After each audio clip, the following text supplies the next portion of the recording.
A father gave the exact same gift to each of his two sons, and they had two very different reactions. The gift to each of them was a beautiful mansion. The younger son was happy for a minute, but then he had a vague irritation. He was the black sheep of the family, the one that fell in with the wrong crowd, was abused by people he trusted and always seemed to be struggling. So when his father gave him the house, it placed him in a type of burden. He felt the need to straighten up his act in response to this amazing gift. He felt so unworthy that he didn't even move in. Instead, he pitched a tent on the front lawn. The oldest son had a different response. He lost his mind with joy, and while they toured the house, he couldn't help but run around and admire everything about the house, and he kept coming back to his dad and just thanking and exclaiming and hugging, and he moved in immediately with everything he had, lock, stock and barrel. But that was only the beginning. The next morning, when both boys woke up, an entire new wing had been added to each of their houses. They were stunned. Then, the next day, the same thing happened. As the days went by, a new wing was added every morning, and after a month, they noticed a strange correlation. At the end of each day, they would notice that the size of the wing corresponded to the size of that day's failings. The greater their own personal failings, the larger the wing of the house.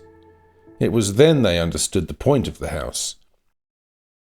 It represented the grace of God, the forgiveness of God, the mercy of their Father. The verse hit them both at once. His mercies are new every morning. The larger the sin, the larger the wing. Again, they reacted differently to this realization. The young son was more despondent still, because from the very first day, he had in the back of his mind that he wanted to straighten out his life as a type of repaying. But as the value of the house grew, the prospect of repayment became more and more absurd. The size of the house was a constant reminder of his sin. Day after day, his house had grown into a monstrosity of buildings that stretched block after city block. As he gazed each morning at the new parapets and rooftops, he would respond by looking down and in, and he would whisper silently, begging God to change him. Occasionally, he would imagine his older brother, always happy, always confident. His brother would never be in such a depressed state, and he knew why. His brother had always been the winner. He was successful at everything he did, and since Christianity was a big part of his life, of course he was succeeding at Christianity. As he sat and thought about this, he decided he wanted to verify his theory with a visit to his older brother. As he walked to his brother's house, he braced himself for what he knew he would behold.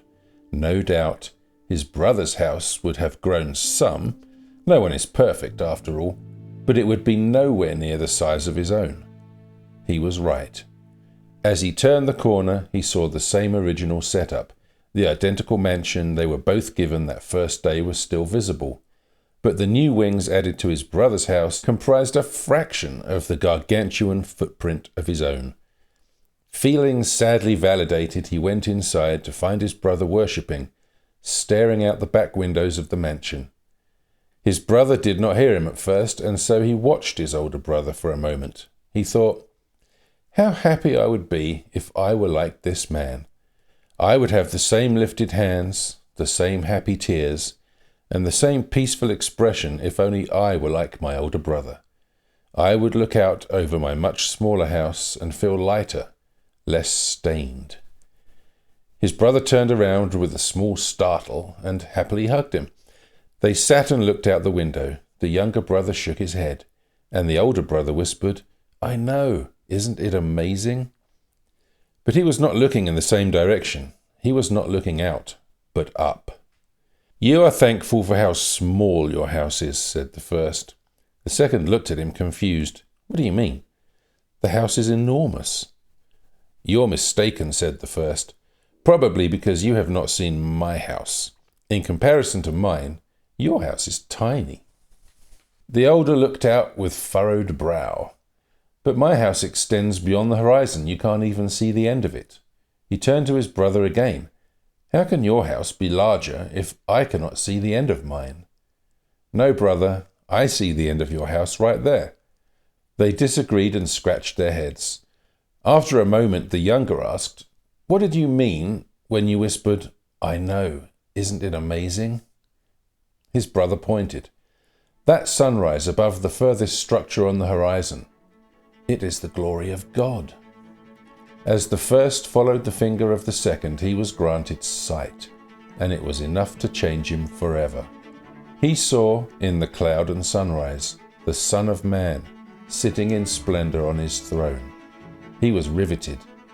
He felt his soul change, felt the light from the image as it bathed him in warm, slow waves. He could stare for eternity at Jesus. The longer he stared, the less he remembered. He forgot his past suffering. He forgot his abuse, his house, his past sin. He forgot himself. Time vanished, and how long he stared, he didn't know. He could not take his eyes down, but in his periphery he saw his brother's house. It started below and stretched as far as the eye could see, over the desert and up the mountain that led to the sunrise, and to the radiating image of the Son of God.